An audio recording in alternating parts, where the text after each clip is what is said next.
Hello and welcome. In this episode, I'm going to be talking to you about hypertrophy, and I saw a program on the internet. Now, I'm not going to name names because it's not about that. I'm not naming, shaming, because it doesn't even work like that. I'm just simply trying to help educate you so that you can get better results in the gym, and then that converts to the field for you. So if you want to gain size, this is going to be really helpful for you. So if you're looking at gaining strength and muscle, all right, this is going to be really helpful for you.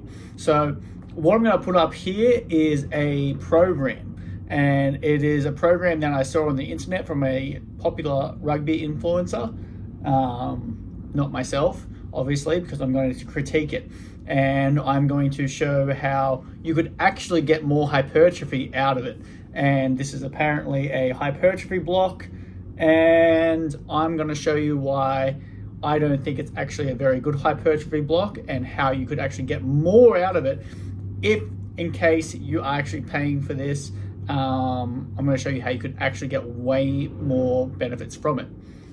Hopefully you can't hear the Harleys that are just riding outside the front of my house. Hopefully it's not heaps loud.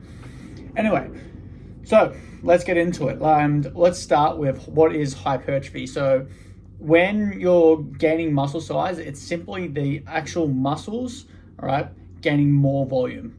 All right, so the muscle fibers, and I'm going to try and dumb this down, okay, because there's lots of key words here that you don't need to understand or even know. Okay, so I'm going to try and dumb this down. Okay, how that happens, okay, is inside the muscle fibers, the muscles will have these cross bridges. Okay, as we're working out, they'll be forming new, how can I put it easily? They'll be forming new adaptations there, all right, to help them with that stimulus. All right, it's not about tearing down muscle and then rebuilding. That doesn't actually happen. I know that's what people think it is tearing down muscle and rebuilding, but it's not.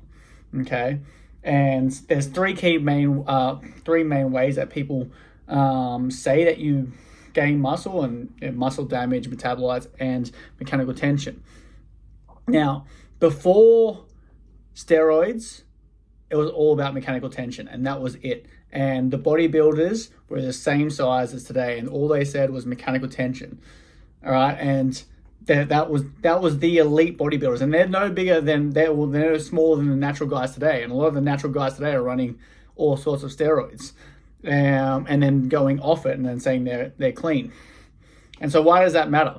Well, that matters because if it was just clearly mechanical tension that caused hypertrophy, then other things like muscle damage and metabolites, that's actually going to be detrimental for your results. So that's actually going to make your results worse. All right, so if you're focusing on something that's causing a lot of muscle damage, okay, then you are going to be having a lot more fatigue, and that's going to stop you actually getting a lot of mechanical tension, which is what you really want if you actually want to grow. Okay, and here's the thing. So then, if we understand that, and we can understand mechanical tension, that with mechanical tension, all right, we need to recruit high threshold motor units. So they're pretty much your fast twitch muscle fibers. So we need to be able to get into those muscle fibers because those are the ones that are going to grow. Now, a lot of the research is done on beginners and people who haven't been to the gym, or sedentary people, or even older populations who haven't been working out for a long time. And that really throws off the information that you're going to get, because when you're a beginner, absolute beginner, no matter what, you have medium threshold muscle fibers, which haven't been tapped into. And those will grow very fast from doing just about anything.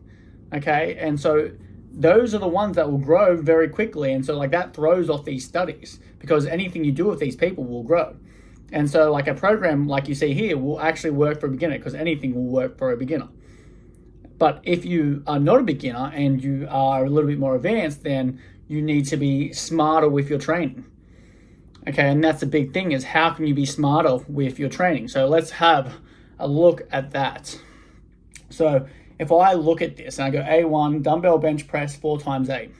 Now, if your key is hypertrophy, then your key will be actually stability, because stability is going to allow you to hit those high threshold motor units. Okay, and the stability is going to allow that because when you are stable, all right, the brain has to do less, all right, and it can really focus on what its task is at hand. So if your task is pressing, okay, if it's having to stabilize too, it's doing less of being able to recruit the high threshold motor units. Okay, you're going to be able to do less. All right, and that in turn is actually going to decrease how much mechanical tension you can have, and decrease your hypertrophy stimulus. Okay, I'm trying to stay with me here. I'm trying to dumb this down so anyone can understand it.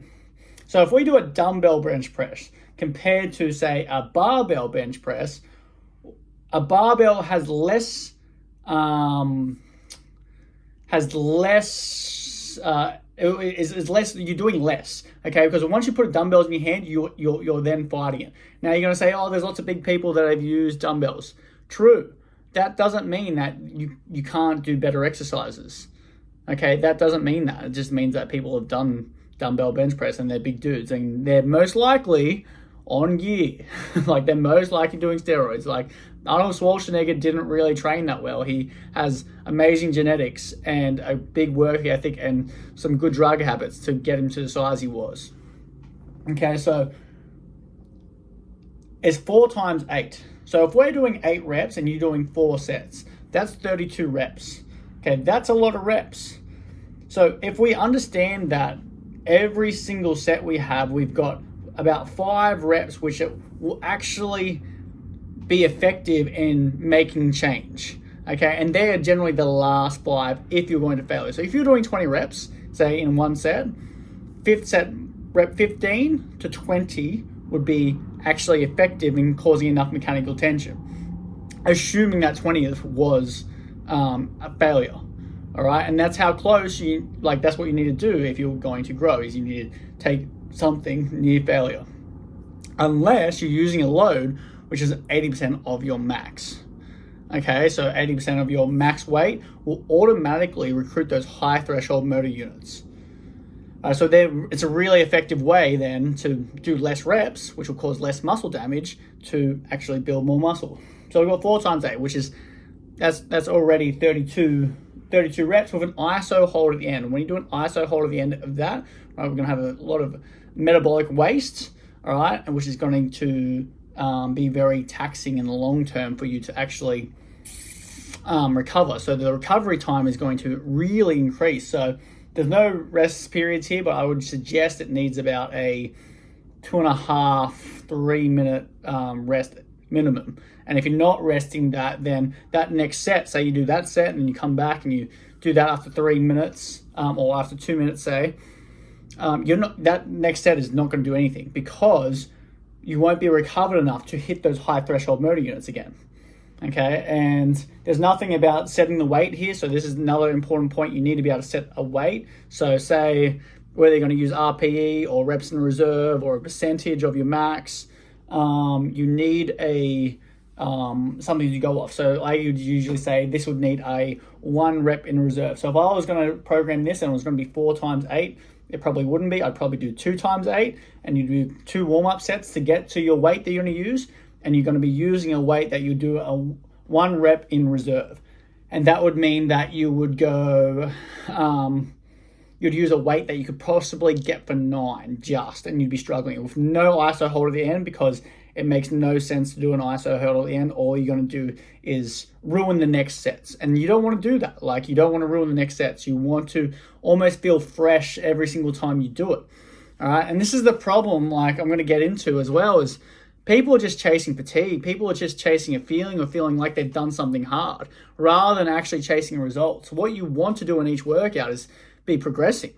And the big problem with this is it's going to be hard to progress, because next week it's actually going to be pretty hard to beat that unless you use a pretty moderate weight, which is then in turn is actually not going to help cause hypertrophy, unless, once again, you're an absolute beginner. So yeah, a couple of things wrong with that. I would probably go barbell over the dumbbell bench if you wanted hypertrophy, and then if you wanted to go one more step in front of that, you would go to a machine incline press if you really were just after hypertrophy. Assuming that it was a good machine. Some machines are pretty awful. If not, I use an incline bench all the time, and I use a barbell because that will stimulate more higher threshold motor units. And I would have a long rest period, 3 minutes. There's been a lot of talk about rest periods of late, and the meta-analysis that came out saying you don't need more than 90-second rests. I think it was 8 studies inside of it. 7 of them weren't on trained athletes. 7 of them. Only one of them was on trained athletes, and in that one, they did better with long rest periods. So, anyway, I progress. So A2. So say you're going between these two, chest supported dumbbell row. Even if you're doing 2 minutes rest in between, it's still probably not enough. I do like a chest supported row. If you're going to do a row, do a chest supported because you'll actually hit your back muscles, and that's probably what you want to grow. You can do pendulated rows. I do like pendulated rows, but it's not going to absolutely hypertrophize your back muscles, and it's not a great hypertrophy tool. It's more of just a plain strength tool. No, my dog is barking at something. So we get to that chest supported row. So I'm just checking my laptop, seeing where I'm at. And then you go to a straight arm pull down, okay, which is actually a chest. If I think that's how they're doing it, people don't think it's chest, but it is quite a chest exercise. It is lats right at the bottom. Straight to a B2, which is close grip pull down, 3 times to failure. So you got 3 times 12, which is another 36 reps, and then 3 times to failure. So like, there's a lot of muscle damage here being caused, and because there's so much muscle damage being caused here, and to failure, once you go to failure, like, it's hard to come back from that. It's like, and I like doing some things to failure, but like it's not 3 sets to failure on the same thing. Like, you're not getting anywhere. You're not actually causing more mechanical tension, and your ability to grow each week is probably going down. And that's the biggest thing, is like each week you want to be able to go up and up and up and up. And it might be like the smallest of gains. You might just increase by 1 rep every week. But I guarantee you with this, you're not actually going to be, writing down every single rep that you did. And was it a good rep? Was it a quality rep? Did you go up by 100 grams? And you know what? If this workout, because there's so much muscle damage in this workout, is going to affect tomorrow's workout because there's going to be so much inflammation, and with that inflammation in the body is then going to not allow your brain to then fire up the motor units you need to then be strong in the next workout. So this workout will then ruin the next day's workout, or in 2 days' time, you might need to have 2 days after this before you're actually fresh enough to have another good workout. I know I'm going on big tangents here, but that's the reality of it.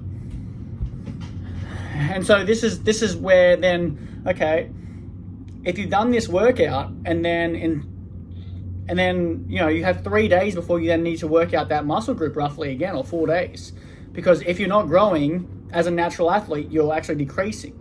Okay, you're starting to get weaker, or you're starting to get smaller, and that's very different from unnatural athletes. Guys who are using testosterone, is they actually will hold their muscle for longer, and they won't lose muscle for longer, and that's why these sort of splits actually work for people that are running steroids.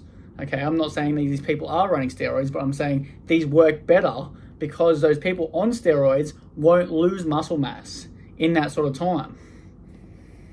Okay, so yeah, a lot of failure there. Okay, then we get to shoulders, and then we're going in dumbbell lateral raise. So if you know what a dumbbell lateral raise is, going out to the side, it's the middle head of the deltoid. Now you hit your middle head of the deltoid really well in a shoulder press. Okay, and it's that first part of a shoulder press, because it's the same movement. Look, see that? To that, exact same movement. All right, so there is no need to then do a dumbbell lateral raise into a seated dumbbell shoulder press. Okay, because if you're going straight from one to the other, one's already got fatigue in the muscle, you've already got fatigue, you're not going to hit the motor units you need to actually grow. Okay, and then going straight into a shrugs, like, what you're going to get is a feeling. You're going to feel like all pumped up, and you're going to feel like, oh yeah, that was really hard, I feel really strong. But what you're not going to be able to do is each week progressively overload that. you're pretty much going to probably do the same weight for 3 weeks in a row or 4 weeks in a row, however long this goes for. But every time you're like, oh yeah, I felt a really good pump, felt really big afterwards. But you didn't actually grow. You didn't tap into any higher threshold motor units. And so like, you're just going to go around in circles and you're going to go to the next phase and probably not get much growth from that either. And so like I said, like a beginner, sure, a beginner will get strength gains from this, but they're not going to get massive strength gains from this. So how I would do this is probably 2 sets of 8 on the bench press. I'll change it to a flat bench, and this is just if it was and then I'll just leave it as an A, and I'll have 3 minutes rest on a 1 RIR. Then I'd go to a supported row. I'd probably go to a machine if they had one, if not a single arm row, and that's really stable. This is for hypertrophy reasons, and then I would go to either something stable like a dip. You could do a straight arm pull down if you wanted to, but I don't think it's the best movement. I prefer something else like a dip or something like that will really hit what you want. And then a different lat exercise, maybe a lat pull down or maybe even a chin up, because I do love my chin-ups and I want all my athletes, but I'm very different to that. So I would split all of these up. I wouldn't go one to the other. Or you could, but you'd still want those long rest periods. It just depends on your time limits. And then, yeah, you'd do about 4 exercises to 5 exercises, that's it. And you wouldn't do a C series with just like a pump, like, because that's just wasting your time. And then it's actually making your next day's workout, if you want to work out the next day, worse, and your recovery time longer. Okay, and so like I said, this is not to bag whoever wrote this. It doesn't matter. It just popped up on my Instagram, and I wanted to use it as a learning tool for you guys, because I know a lot of you guys want to get stronger and put on muscle, and this is not how. This is actually making your results worse.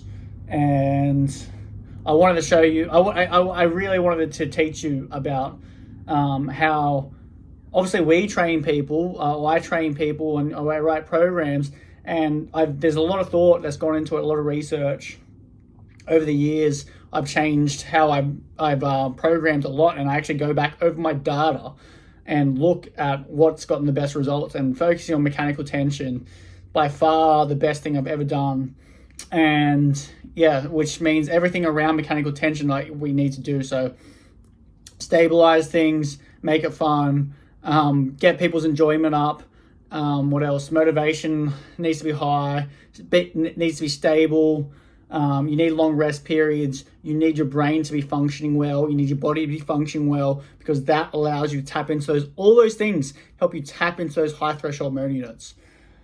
So if you stayed with me for this whole time, well done. Like there's a lot to this. I know I can't teach you about hypertrophy in one session. Like that's just, there's so much to it. And you know, there's better people out there that talk about it better than me, but I just wanted to show you programming, how you can get more out of your programming.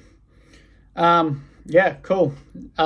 If you liked it, give me a like. If you have thoughts, put it in the comments. I'd love to hear it. Always answering questions. Hit me up on Instagram if you want to chat about it. Yeah.